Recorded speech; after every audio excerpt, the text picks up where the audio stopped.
Is Houston Texans OC Bobby Slowik the next guy in the Shanahan-McVay coaching tree to take the NFL by storm?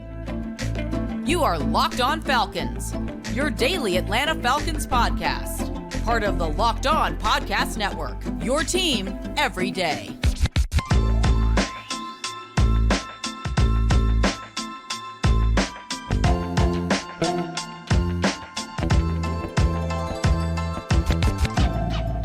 Welcome back, everyone, to another illustrious episode of the Locked On Falcons podcast, your daily Atlanta Falcons podcast, part of Locked On Sports Atlanta, your team every day. And today's episode is brought to you by LinkedIn Jobs, who are helping you find the qualified candidates that you want to talk to faster.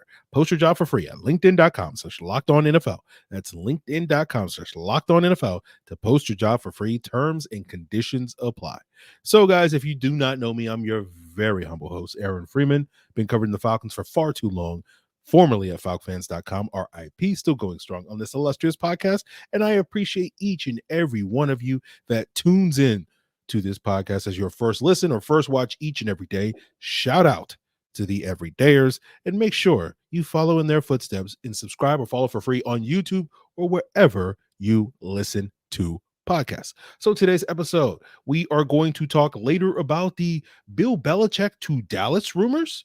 We'll talk about Ryan Nielsen's chances of sticking here in Atlanta, which are probably not as good as many of you are hoping. But first, we're going to talk about Houston Texans offensive coordinator Bobby Slowik's stock being on the rise after this weekend's action against the Cleveland Browns. And we love being topical on this podcast. It's one of the benefits of being a daily podcast, right? Everybody's talking about Bobby Slowik and his stock after the Texans dismantled one of the best defenses in the NFL in the Cleveland Browns on Saturday with a 45-14 beatdown. And I've seen a lot of people throwing out their top 3, top 5, top 10, whatever, wish list coaches. And, you know, he's like 1 and 2 on a whole bunch of people's lists, right? Now, for me, you know, I don't necessarily do the whole wish list thing, right? I was already a fan of Bobby Slowik, so my opinion didn't really change for him based off of Saturday's action. You know, we try not to put too much stock here in a single game or performance here on the illustrious podcast, because otherwise you wind up, you know, having these, like, say AJ Terrell stinks because he had one bad game sort of takes. And, you know, that's somewhat where my pessimism when it comes to my lack of faith in humanity is, because people don't grow, they don't change, they don't evolve. And basically people are doing the same thing today with Bobby Slowik that they were doing, you know, 3 years ago or 4 years ago now with AJ Terrell. But as we discussed yesterday on the podcast, you know, I would pump the brakes on the Slowik train, just because, you know, let's see how the Texans fare next weekend, you know, versus the Baltimore Ravens, assuming the Buffalo Bills take care of business tonight on Monday, you know, against Mike McDonald, the Ravens defensive coordinator, who's had a habit of sort of putting, you know, elite NFL offenses in a grinder this season. And, you know, I imagine if, you know, because we know clearly a lot of people have recency bias, like, you know, you might bump Mike McDonald on that wish list, you know, this time next week, but we'll see about that. But that's not what we're here to talk about. Let's talk about why everybody is in love with Bobby Slowik. And if you were a fan of Bobby Slowik before Saturday, it probably boiled down to 2 reasons. One being that he might be the next guy in the Shanahan-McVay tree that so many teams have benefited from in recent years. And 2 being, you love the development that CJ Stroud has done in his rookie year and why he's the offensive rookie of the year. And let's talk about that second point first, right? Because if you just go back to this podcast's week 5 preview on one of those episodes, either the crossover or the you know, keys to victory episode we do with Jarvis on a weekly basis. I can't remember which one I said it on, but you heard me basically say I'm very impressed with what Bobby Slowik's play calling has been, you know, more so than I've been impressed with CJ Stroud. It wasn't to say that I wasn't impressed with CJ Stroud, but I kind of already knew CJ Stroud was a good quarterback, you know? And what I didn't know was how good a play caller Bobby Slowik was in his first season as a play caller in the NFL. And during his first month in that first season, he impressed me in a lot of ways, right? Now, you know, I didn't pay that much attention to the Texans after that week 5 game, you know, because we got other fish to fry here on Locked On Falcons. We're complaining about our very own quarterback rather than, you know, marveling at some other teams' quarterback. But I'm sure, if I were to go back and watch, those final 12 games of the season, I'd probably be equally impressed. And, should the Falcons wind up hiring Bobby Slowik, I'm sure at some point I will go back and watch those games. But, he showed a lot of the things of why so many people fall in love with these Shanahan McVay disciples, right? And Slowik is definitely part of that, right? If you don't know, prior to being hired as the Texans offensive coordinator this past year, he spent 6 years with Kyle Shanahan in San Francisco, working his way from a defensive quality control coach in 2017 to their passing game coordinator in 2022. He was also part of the Washington coaching staff under Mike Shanahan from 2011 to 2013 that also included Kyle Shanahan, Sean McVay, Mike McDaniel, Matt LaFleur. And then you also look at, some of the coaches that have come specifically from the McVay tree since then, Zach Taylor, Kevin O'Connell. And then you can even look on the opposite side of the ball with D'Amico Ryans and Robert Saleh being part of that 49er staff under Kyle Shanahan. And so clearly, we talk about so many coaches have, sort of those branches of that coaching tree have reached out over the last couple of years. And, in the future, when they're writing the history of the NFL in the decade of the 2020s, Kyle Shanahan and Sean McVay's, influence over this decade, or it's going to be a big part of that history. So basically, everybody's wondering, is Bobby Slowik the next guy to fall in the footsteps of the Mike McDaniels and the Matt LaFleurs and the Zach Taylors and the Kevin O'Connells, et cetera, right? D'Amico Ryans as well. And, if someone is willing to make that bet, why not the Atlanta Falcons? And if you're attracted to the idea of the Falcons potentially finding their next great franchise quarterback, especially in this year's draft, this offseason, you're sitting there thinking, for that second reason I mentioned, hey, look at how Bobby Slowik handled CJ Stroud. That's as good a bet as anyone to be able to develop whoever that future franchise quarterback here is in Atlanta. So that's why so many people are so high on Bobby Slowik at this time. And it's not just recency bias. Again, if you were high on Bobby Slowik on Friday of this past weekend and just didn't base your opinion off of what you saw on Saturday, that's why you were high on Bobby Slowik. So, we could definitely go deeper into Bobby Slowik. Maybe in the future we will, given, his star on being on the rise. We could talk more about like the 3 years he spent at Pro Football Focus. What does that mean in terms of, how he looks at sort of analytics and whatnot? We could talk about his dad being Bob Slowik, a longtime defensive coach in the NFL. And it's part of the reason why Bobby has spent time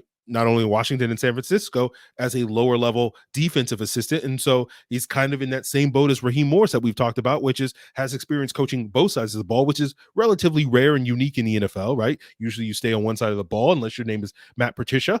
If Bill Belichick, put you there, sometimes it's not good, but that would give Bobby Slowik a relatively unique understanding of both offense and defense. And maybe that's one of the reasons why he's such a good play caller, because of that understanding of defense. But we're not going to get too deeply into that as we continue. Instead, we'll end on this note. I know Tyler Rowland of Locked On Titans is a close and personal dear friend of mine, and I know he would be upset with me talking about the Atlanta Falcons poaching Bobby Slowik from the Tennessee Titans, because I know he desperately wants Bobby Slowik in Tennessee. And if I'm sitting here thinking, I think it's probably more likely that Bobby Slowik does wind up in Tennessee, given the connection he has with Titans general manager Rand Carthon, who worked with him in San Francisco for several years. And I know Tyler has talked about on recent episodes, one of the reasons why Mike Vrabel was fired in Tennessee is because ownership wanted they have a more modern analytics-based approach to their organization. Mike Vrabel, being an old school guy, balked at that. And, given that Bobby Slowik spent 3 years working at PFF, Pro Football Focus, it seems like a match made in heaven. So again, my assumption is, if I was a betting man, Bobby Slowik is more likely to go to Tennessee than he is in Atlanta, but, we'll see how that plays out. And, I would certainly love to lose that bet is basically the point I'm getting at. But speaking of odds, let's discuss the odds that the Atlanta Falcons could retain defensive coordinator Ryan Nielsen, right? Because I'm sure a lot of people are wondering, hey, let's get Bobby Slowik in here to coach the offense. Let's keep Ryan Nielsen to continue coaching up this defense as he resurrected the necromancer. That's what we can call Ryan Nielsen. He resurrected the corpse of the Atlanta Falcons defense this past year. But are the odds good that the Falcons are going to retain a coach like Ryan Nielsen? And we'll break down why I'm a little skeptical as we continue today's Locked On Falcons. So it's the start of a new year, and any small business owner out there is asking themselves the same question, right? What's the one move I can make to help my team in 2024? And LinkedIn Jobs knows that your success depends on that team that you surround yourself with. And that's why they've created tools to help you find the right professionals for your team faster and for free. LinkedIn isn't just any old job board. They have a vast network of more than a billion, guys, a billion. That's a billion with a B professionals, which make it the best place to hire. Hiring is easy when you have that many quality candidates. So easy, in fact, that 86% of small businesses get a qualified candidate within 24 hours. That's why small businesses rate LinkedIn Jobs #1 in delivering quality hires versus their leading competitors. LinkedIn Jobs is going to help you find the qualified candidates that you want to talk to faster. Post your job for free at linkedin.com/lockedonnfl. That's linkedin.com/lockedonnfl to post your job for free. Terms and conditions apply. So continuing today's Locked On Falcons, I do want to plug the Locked On Sports Today 24/7 streaming channel, first of its kind here on YouTube, covering all the sports, all the biggest stories in sports. And if you're looking for more local analysis, check out Locked On Sports Atlanta's 24/7 streaming channel. So what are the chances that the Falcons keep Ryan Nielsen, their defensive coordinator? I don't think the odds are particularly good, and I'll explain why. Now, if you listened to the episode that we did on Friday night, the extra episode last week, Saturday morning on your audio platforms, we discussed that the Falcons have blocked several assistant coaches from interviewing for other jobs. That includes Ryan Nielsen for the Jaguars defensive coordinator job, Dwayne Ledford and Marquise Williams for Giants jobs, O-line coach, special teams coach. And if you missed that, episode, basically I explained NFL teams are basically allowed to block guys from making lateral moves, right?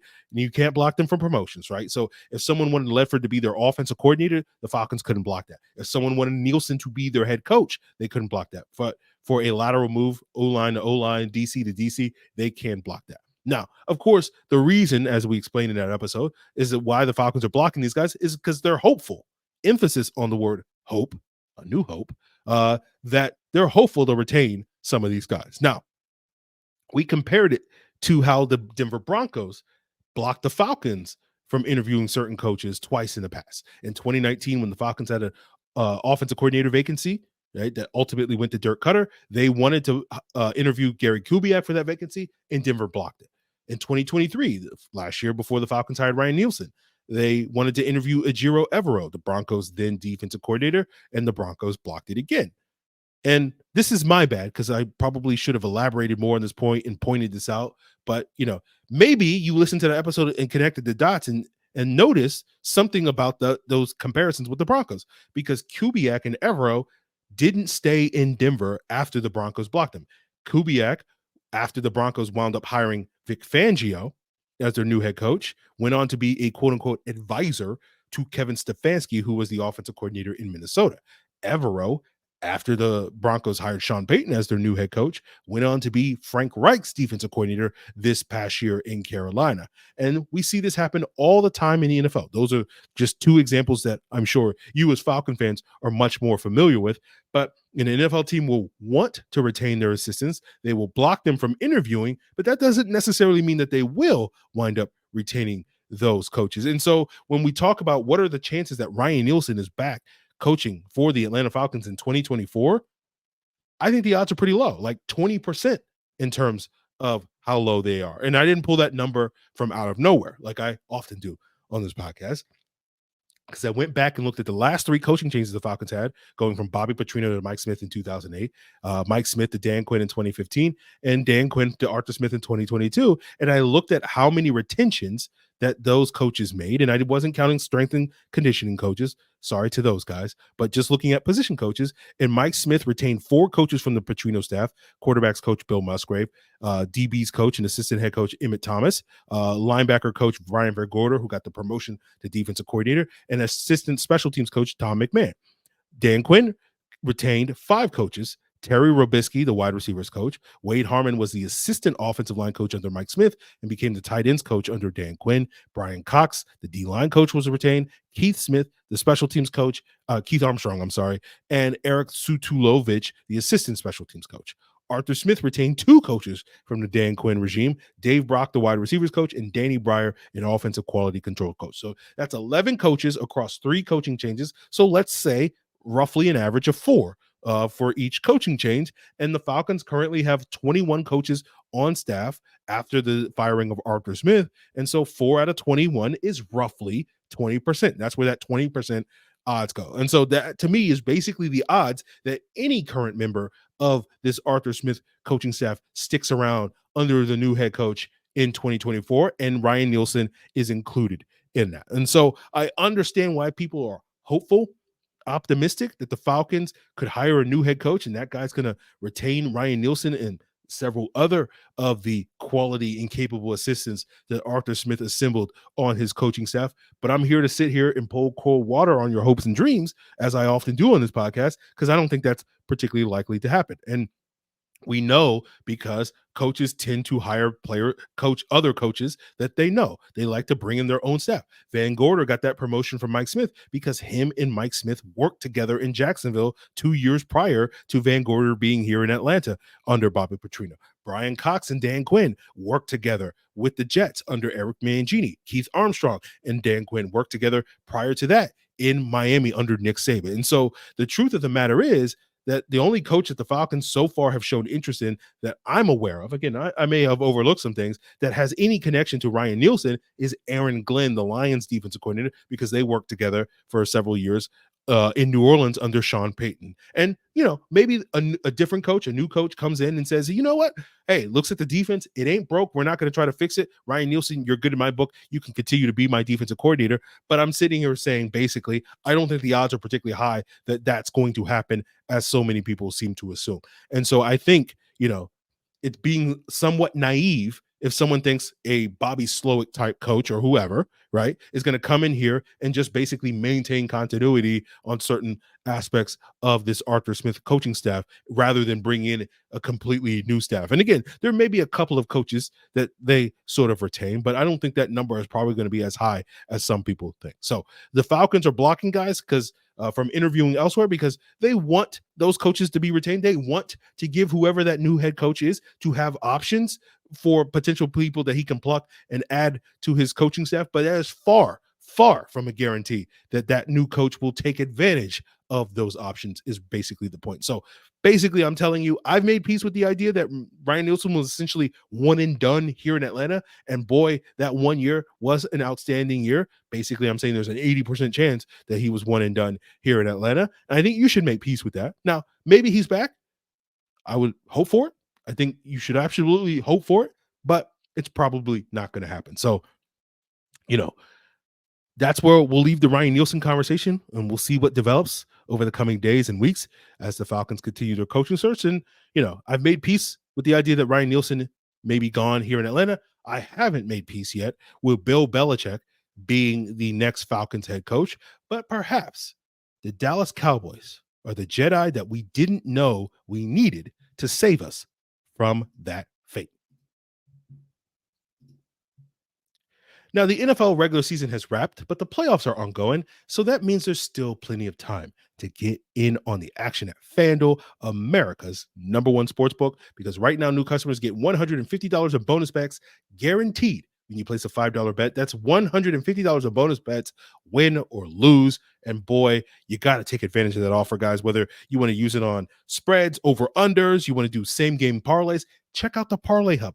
Find the most popular parlays, bet a little, win a lot, whether you want to bet on playoffs, you want to bet on who's going to win each conference, so you can bet on who your Super Bowl picks are going to be, who's going to win these upcoming games, bet on NHL, bet on NBA. It's all there for you at FanDuel.com/lockedon and make your first bet a layup.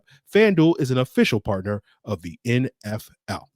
And guys, it's a new year, and your New Year's resolution should be, let's be more prepared in 2024. And Jace Medical is helping us be more prepared, especially when it comes to illness. It's flu season. I myself have dealt with illness, dealt with COVID right after Christmas. So you definitely want to be prepped and prepared just in case, you go down with some illnesses. And, Jace Medical is providing you with the Jace case, which gives you a pack of 5 different antibiotics that treat a long list of bacterial illnesses, UTIs, respiratory infections, sinus infections, and so much more. Visit jacemedical.com. A board-certified physician will review what you want and get you what you need. A licensed pharmacy will send those out to you at a fraction of the regular cost. So it's more important now than ever to be prepared today. Go to jacemedical.com and use code Locked On, and you'll get $20 off your order. That's JASE medical.com. Promo code Locked On for $20 off. So, guys, appreciate you guys for making us your first listen. Shout out to the everydayers. And for those of you that are everydayers, we will continue discussing these coaching targets as this week unfolds.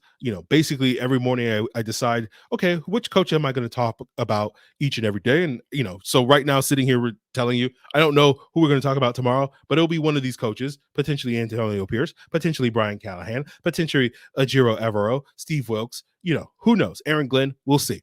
But let's wrap up today's episode talking about, one of those coaches that we've talked about before, which is Bill Belichick, right?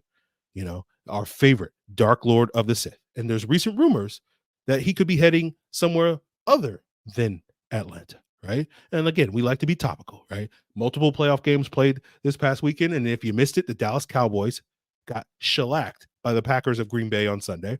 And it's led to a lot of speculation over the last 24 hours that Mike McCarthy, the Cowboys head coach, his time in Dallas may be over. That's not a new rumor. It began, more than a week ago when folks like ESPN's Adam Schefter basically suggested that there is a mysterious team out there that could fire their head coach, that has not fired their head coach yet, and could be interested in our beloved Emperor Palpatine should things not go their way this postseason. And Schefter all but confirmed that since the Cowboys lost on Sunday, that the Cowboys are that team, given, Jerry Jones and Sheev Palpatine's very close connection. And, we're being topical. I'm sure some of you are wondering, Aaron, what are your thoughts on that? And I say, good, right? The dark side of the Force is a pathway to many abilities that some would consider unnatural. Fear leads to anger leads to hate, and hate leads to suffering. And I personally do not want to suffer on what I think would happen if the Falcons hire Bill Belichick, right? And I'm sure Locked On Cowboys is going to have much better coverage, in-depth coverage on this. But it sounds like the Cowboys are going to take some time to figure things out if they're going to move on from Mike McCarthy and then pursue Bill Belichick. We'll see how that goes, right? But, I welcome the Cowboys throwing their hat in the ring for Bill Belichick, because I definitely don't want to go down that dark path, right? That's going to dominate our destiny in the future. And you're sitting there wondering, okay, Aaron, how many Star Wars references are you going to make? Eventually, I'm going to make all of them, because I was challenged by somebody in Discord that should the Falcons hire Bill Belichick, to constantly compare him to Darth Sidious, the Dark Lord of the Sith. And challenge has been accepted, because that's how I view him. He is going to bring this galaxy down to its needs, and it's not going to be a good thing. Fascism, bad.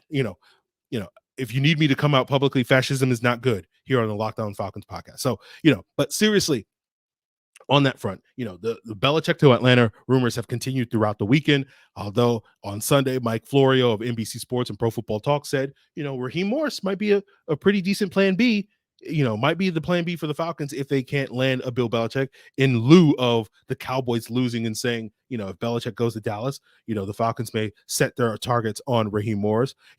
I tend to not put too much stock in any of these rumors, even the ones that I like to hear, like that Morris one, versus the other ones, like the Belichick ones that I don't necessarily like to hear. I tend to think that a lot of people just are dot connecting when it comes to the Atlanta Falcons, right? Because I just don't, the Falcons, especially in recent years, have tended to play their cards close to the vest, close to the chest, however that idiom goes. And so therefore, like, a lot of people just tend to try to dot connect. For example, last year, with a lot of people say, oh, the Falcons going to definitely be interested in Lamar Jackson. They weren't interested in Lamar Jackson. Now, because I don't cover these other teams, if someone says a rumor about another team, like, for example, someone saying, hey, Washington loves Ben Johnson, he's their top target, especially if it comes from certain people like a Diana Rossini of The Athletic, I tend to put more stock in that, right? Now, again, I'm not consistent in that regard, where it's like, oh, they say Diana Rossini says something about the Falcons. Yeah, who knows what she's talking about?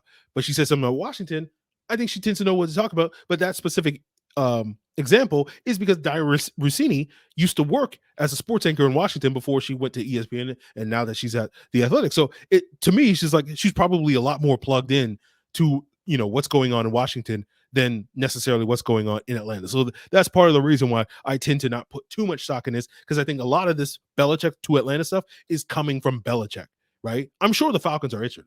There's no doubt to me, guys, that the Falcons are definitely interested in Bill Belichick, but I'm just not as convinced as everybody else that he's their plan A, that he's going to be their front runner, that he's going to emerge as this coaching process plays out as their final choice. But that may be me being naive. That may be me being in denial, and I will continue to be that. The shroud of the dark side clouds all things. So we'll let that whole play out. And maybe a week from tomorrow or a week from today, we'll be back here on the podcast talking about the honorable senator from Naboo and how he's the favorite to be the new chancellor here in Atlanta. But in the meantime, we'll continue to talk about those other candidates that are part of the Jedi Council, that we will find our very own Anakin Skywalker that will bring down the Sith until J.J. Abrams decides he wants to completely destroy Star Wars continuity because he's a hack by bringing back that Dark Lord of the Sith. But hey, we're not locked on Star Wars. We're not locked on Lucasfilm here. That's a topic for a different day.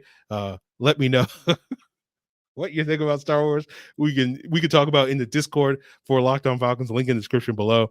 Of course, if you have any questions, any comments, your feedback is welcome here in the comments here on YouTube. Of course, the Discord. Check out Locked On Falcons Insiders.